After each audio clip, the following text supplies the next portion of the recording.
नहमदुहु व नुसल्ली अला रसूलिहिल करीम अम्मा बाद अस्सलातु वस्सलामु अलैका या रसूलल्लाह व अला आलिका व अस्हाबिका या हबीबल्लाह। प्यारे इस्लामी भाइरा, आमारा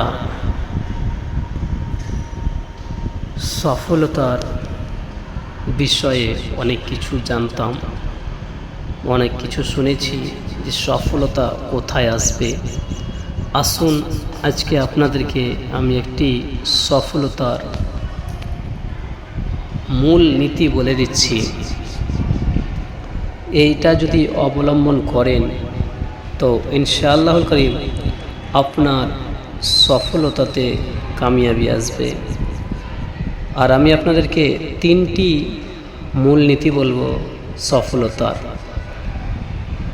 সর্বপ্রথমে যেটা রয়েছে সেটা হচ্ছে তাকওয়া অবলম্বন করা। তাকওয়া অবলম্বন করা, আল্লাহ পাক ইরশাদ করেছেন, ইয়া আইয়ুহাল্লাযীনা আমানুত্তাকুল্লাহ, হাই ইমানদারগণ, আল্লাহকে ভয় করো। আমরা যে কোনো কাজ করতে চাই না কেন তাতে আমরা সফলতা চাই এবং স্থায়ী সফলতা চাই। এমন সফলতা যা শুধু দুনিয়ার মধ্যেই সীমাবদ্ধ থাকবে না, বরং আখিরাতেও কাজে আসবে। এমন সফলতার জন্য সেই কাজে তাকওয়া অবলম্বন করা উচিত।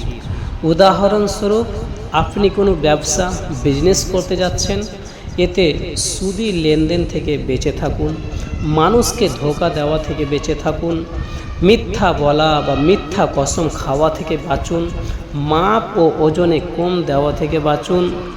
একইভাবে যদি আপনি এডুকেশন ক্ষেত্রে থাকেন, শিক্ষার ক্ষেত্রে থাকেন, আপনি জ্ঞান অর্জন করছেন, যদি চান যে শিক্ষায় সফলতা আসুক, তবে আপনার শিক্ষা দুনিয়া ও আখিরাতের সফলতার মাধ্যম হোক।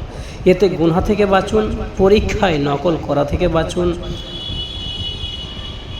ইসলাম বিরোধী কথা পড়া শোনা এবং অন্যদের কাছে পৌঁছানো থেকে বাঁচুন। একইভাবে যদি আপনি বিবাহর উপযুক্ত থাকেন, বিবাহ করতে চান, বিবাহের ক্ষেত্রে গুনাহ থেকে বাঁচুন, ঢোল বাদ্যযন্ত্র থেকে বাঁচুন, নাচ গানের মজলিস আয়োজন করবেন না।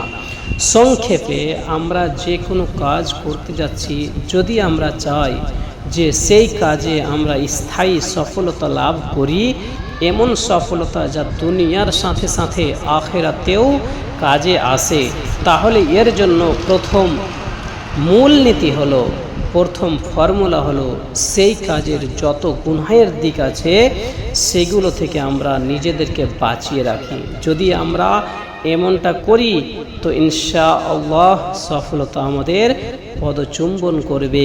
আল্লাহ পাক আরও বলেছেন, ওয়াবতাগু ইলাইহিল ওয়াসিলা, এবং তারই দিকে মাধ্যম তালাশ করো।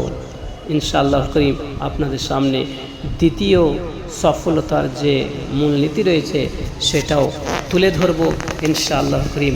আপনারা চাইলে অবশ্যই কমেন্টে আমাকে জানাবেন। আসসালামু আলাইকুম ওয়া রাহমাতুল্লাহ।